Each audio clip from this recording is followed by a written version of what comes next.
महिला विश्वविद्यालय है। इसका तीसरा कन्वोकेशन है। लगभग 350 बच्चियों को डिग्रियां दी गई है। उन सबको मेरी ओर से शुभकामना दी मैंने। और महिला हायर एजुकेशन के माध्यम से देश निर्माण में बहुत बड़ा काम किया जा सकता है। जब हम अपने देश को दुनिया की नंबर 1 की आर्थिक शक्ति बनाने की कल्पना कर रहे हैं, तो वो तब तक पूरी नहीं होगी जब तक कि महिलाओं को भी हम आर्थिक दृष्टि से मजबूत करें और नीचे गांव तक महिलाएं किस प्रकार से आर्थिक दृष्टि से अपने पैरों पर खड़ी हो सके। सरकारी नौकरियों की अपनी एक लिमिट है, वो उतनी मिलेगी। उसके लिए भी बच्चियां तैयार यहीं से होगी, तो वो प्रयत्न करना चाहिए। और सामान्य आर्थिक दृष्टि से मजबूत होने के जो तरीके हैं, उनके लिए भी हमारी बच्चों को यहाँ शिक्षा मिले, ताकि देश आर्थिक दृष्टि से ताकतवर बने। आमार तृतीय दीक्षांत समारोह होइसे। এই তৃতীয় দীক্ষান্ত সমাৰোহ ইতিমধ্যে আমাৰ উপাচাৰ্য মহোদয়ে কৈছে যে 325 গৰাকী ছাত্ৰীক আমি ডিগ্ৰী প্ৰদান কৰিছোঁ।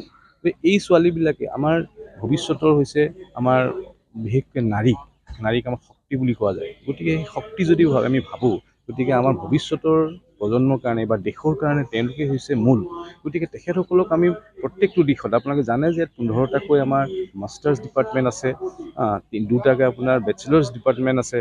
গতিকে এই গোটেইকেইটা ডিপাৰ্টমেণ্টত আমি তেওঁলোকক বিভিন্ন ধৰণে আজিকালি স্কিল হ'ব লাগিব। গতিকে স্কিলভাৱে আমি ট্ৰেইনিং কৰিছোঁ, তেওঁলোকে যে স্কিল হয়, ডেভেলপ হয়। কিন্তু আমাৰ 325 আহিছে ফৰ এজ এৱাৰ্ডিজ।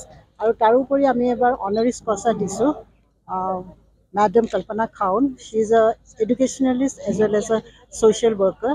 তেখেতে মানে গ্ৰাছৰুট লেভেলৰ পৰা একেবাৰে ইণ্টাৰনেশ্যনেল লেভেললৈকে বহুত কাম কৰিছে। আৰু আমাৰ যিখিনি মাষ্টাৰ্ছ ডিগ্ৰী হোল্ডাৰ আছিলে, তেওঁলোকৰ অকলে ডিগ্ৰীটোৱে নহয়, চাৰ্টিফিকেট অফ এক্সেলেঞ্চো আমি দিছোঁ। ফাৰ্ষ্ট পজিশ্যন হোল্ডাৰ আৰু ছেকেণ্ড পজিশ্যন হোল্ডাৰ। আৰু যিখিনি আমাৰ UG আছে, UGখিনিকো আমি ফাৰ্ষ্ট এখন এক্সেলেঞ্চ চাৰ্টিফিকেট দিছোঁ আৰু এখন ছেকেণ্ড পজিশ্যনৰ কাৰণেও এখন চাৰ্টিফিকেট দিছোঁ। টোটেল আমাৰ ইউনিভাৰ্চিটিত 15টা ডিপাৰ্টমেণ্ট আছে, কিন্তু আমাৰ প্ৰগ্ৰেম হৈ গ'ল 20টা। চ' ক্ৰমান্বয়ে আমি আগবাঢ়ি গৈছোঁ। NEP তলত যিখিনি আমাক ৰিকুৱাৰমেণ্ট 2020, তেনেকৈ আমাৰ কোৰ্চবিলাকৰ প্ৰত্যেকটো প্ৰগ্ৰেমৰে আমাৰ ইণ্টিগ্ৰেটেড কোৰ্চ খোলা হ'ব। চ' আমাৰ নতুন বিল্ডিং উঠি আছে টিয়কলৈ আমি শ্বিফটিং কৰাৰ লগে লগে আমাৰ যিমানবিলাক ইনটেক আমি এতিয়া 35 আছে, সেইটো ডাবল হৈ যাব তালৈ। আৰু প্লাছ আমি বিভিন্ন ধৰণৰ ছায়েন্স, এপ্লাইড ছায়েন্স আৰু কমাৰ্চ বিশেষকৈ আমি খুলিব পাৰিম। আৰু নতুন কেম্পাছলৈ হয়তো এটা বিল্ডিঙৰ কাৰণে আমি by the end of this year আমি যাব পাৰিম।